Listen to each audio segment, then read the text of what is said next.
All right. But all of this will not be over until we decide who has won Jack Russell Cup for Agent Cody Banks. You're in semifinal match 2.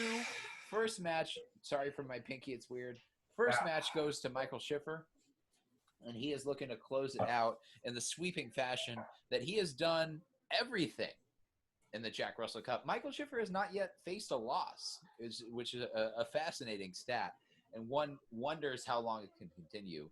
Joe Patrone hopes it ends right now with a win for him in this match 2 that will push it to a game 3. But, that's why we play the games. We don't simulate. We don't articulate. We just do it on the field. So, Michael, who's shooting first in game 2? I just shot. You shot? I just shot. Did you make it? I made bitch cut. Oh, God. Okay, so Michael shot before I even told him to. So, do you want me to try again? I mean, I'm fine with that being a make. It's a little. I'll go again. We didn't start.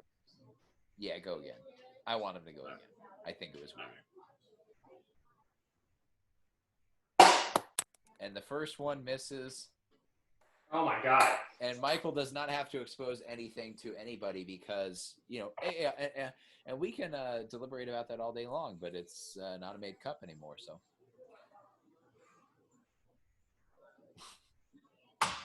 Every time he pauses for it, I think about you saying that he's buffering, and it just makes me laugh. What's a little Joe Patrone trivia here? He actually is a longtime season ticket holder of the Washington, D.C. Mystics, the WNBA team down there. Well, I mean, that's fantastic. Since about 2008. We love to support the WNBA. I can't wait for the season to come back, Joe, so we can bust out our WNBA segment again. Oh, dude, they have a 22-game season planned right now. Love that. I can't wait to gamble on that, man. I can't wait for you to take your pants off because you made Bitch Cup. Oh, shut up. And so Joe does make a cup himself and gets balls back. It could be a blowout based on his reaction. It's blown up. It's blown up. So Joe starts his campaign in the second match by blowing up the cup.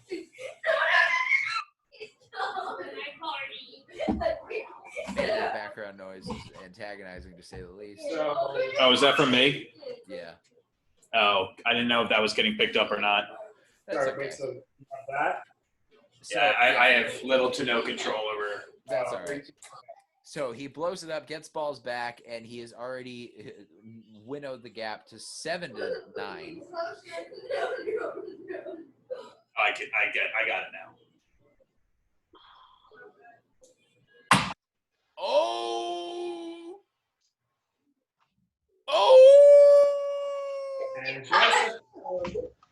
It was 7-9. Now it's 5-9, and the man is still shooting. What are you gonna do when you get that many made cups in a row? That's devastating. Avalon.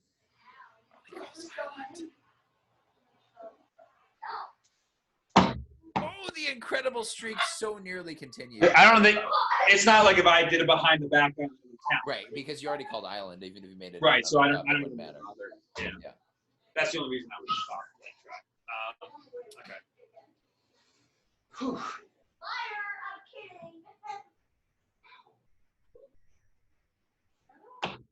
Joe dealing with the crushing mantle of getting 2 balls back in a row. He tries to take a deep breath before the next shot happens, but it doesn't really help him that much. But he still sits at 5-9.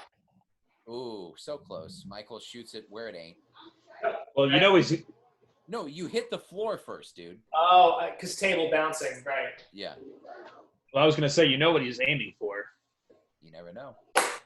Ooh. Because you would that's about my only strategy right now. In a conventional matchup, when you've been put in the hole 5-9, you have to go ring of death. And that may be looming over Joe Patrone as he re-racks into a zipper right now. He's hoping he can win this game before Michael can pull the proverbial rug out from under him.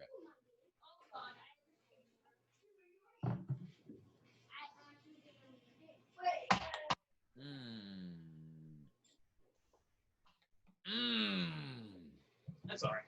No good on the zipper re-rack. Joe says it's all right, but is it?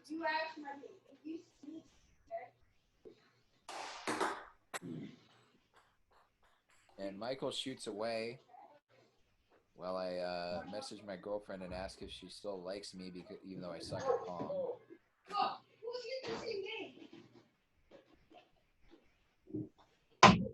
Anyway, fuck. Joe shooting. And he makes the second one, but it's that middle cup that he does not want to make as he puts his hand to his head in despair. And Jake Sr. He blew it out. Not despair. Yeah, he blew it out. Oh, wow. I did not see your first one go in. I don't want to pour the water over, but yeah, that was blowing it up. Well, this commentator apologizes for not getting the particulars of the situation down. And my word, Joe gets himself a natural gentleman, and Michael still has 9 cups on the table.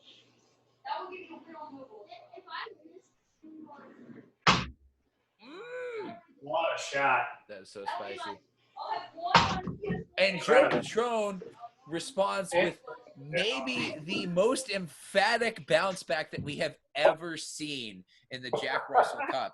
He is point blank inconsolable as he leans up against the wall of the basement, having just dispatched his competitor 0-9. Michael made bitch cup and never came back because of the blow up and the exquisite play of Joe Patron, just slamming the door and ensuring that there is going to be a game 3. A really remarkable turn of events. He sits there sipping his shandy. Thank you. In a great deal What? of satisfaction. Oh, absolutely. Jake goes by in the background. Looks like a really solid guy. Probably listens to a lot of Florida Georgia Line, but that's okay. Joe Patron, we're thanks, Ford. Oh, well, hold on. Michael? Oh, we're gonna have the handshake. absolutely. Actually. And we're gonna go down to Joe on the field as he sets up his cups for game 3. I'm ready. I know you're ready, but we have to check in. I have to imagine it's nearly indescribable, but Joe, just tell me. Just give me the best snapshot into your mind that you can. How did you feel when you made that final blow up? At that point, it's an expression like "let Jesus take the wheel," and I'm not a religious man, but I think it's just more like just let whatever forces are at work just keep going. And I played very well in game 2, and when I had those last 2 cups to shoot on, I was just shooting with the mindset of, hey, it's whatever's been working so far, keep it going. And I'm just so thankful that it paid off, and I'm hoping that it leads into game 3. Now, we know you love your shandies, and not trying to cast any doubt on how you've been doing so far, but did you drink 2 beers during that game? Well, so normally my drinking strategy is finish a beer before the first re-rack, and then by the time of the end of the game, I am done my second beer. Michael did not get to a first re-rack, so I did not drink my second beer. However, I'm doing my best to finish it as we're talking right now. Okay, so That's all good. You know that you are constitutionally required to finish that second beer before the third match starts. Constitutionally, you're talking to a soon-to-be lawyer, man. Legal man. Michael. Amen, Michael.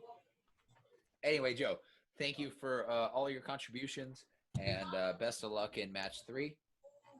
Now, Michael, this is the first loss that you've ever suffered in the Jack Russell Cup. No, it's not. Second. He lost game 1 to me in JRC 3. Yeah. Oh, I thought it was a sweep in Jared. No. He won game 1, then I took 2-3. Okay. Yeah. Well, I apologize for my error. Regardless, What kind of a commentator are you? Even though you had lost before, this is still one of the most devastating losses that you can imagine, being kind of blown out of the building like that. Yeah, man. Just tell me about your mental state going into the third and final match. I really thought my strategy sort of from this last one was hope to get an opportunity to shoot and try and hit that ring of death, and it just never got that chance. So, just because Joe was constantly hitting bombs right there, and I think I just got to be prepared to just make every shot count because I might not get those turns if he keeps getting balls back like that. So I got to really step it up.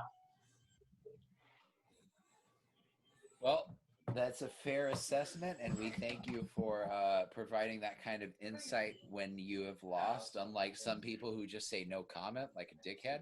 So we're going to move on to Game 3. That was one time. If I could step in too, I do have a quick question for Joe. Not to No, absolutely single out. You're Oh, all a part of this. Oh yeah, so I will have to sign off after this, unfortunately. But Joe, I wanted to get back to what you had said about the forces and letting things happen. Jesus, take the wheel, all that bullshit. So you take that approach of just whatever forces are at work, you kind of let that happen. Do you take that same approach with your victims as well? And could you expand on that a little bit? My victims? Do you mean like when I beat someone in beer pong? I like where you started. You had me in the first half with beat, so if just expand on that, if you could a little bit. Yeah, totally. So when I, defeat my opposing player in the game of beer pong and only the game of beer pong and nothing else, yes, I believe that at certain points, those forces subsequently referred to have assisted me in resulting in my most favorable outcome. And I'd like to comment on the attire as well. Is the extra small sized Baby Gap shirt, is that an overcompensation, or who is behind the who are you wearing today? I should ask first, and then. Of course. So I am wearing J. Crew, rest in peace. They are going bankrupt. And this is a large, not a small. And then my shorts are Bird Dogs, which might be a new sponsor. Yeah. Yeah, which might be a new sponsor. And honestly, like a true sponsor, these shorts are pretty nice for hanging out in. Bird Dogs, those dogs will hunt. They're expensive. I will fully admit that. They are expensive. Like I got two for my birthday, and they're expensive, but they are nice to hang out in.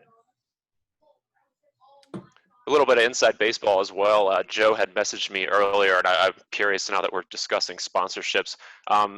Is it true, Joe, that Planned Parenthood is also possibly coming on as a sponsor for this? They are.